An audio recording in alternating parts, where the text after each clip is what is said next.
Sebagai bagian dari gerakan nasional ojek online yang digelar serentak pada 20 Mei 2025, sekitar 5.000 pengemudi ojek online di Palembang turun ke jalan.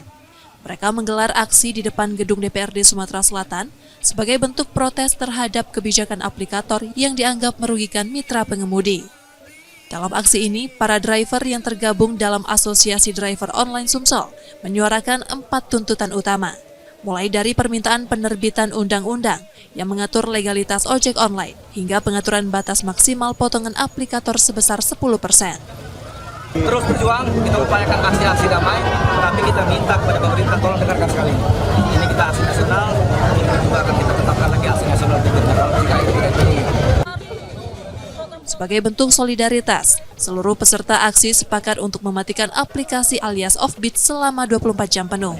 Ya, Offbeat masal kami hari. Tidak, kami hari ini Offbeat seharian full. Demi kebersamaan kami, nggak rugi.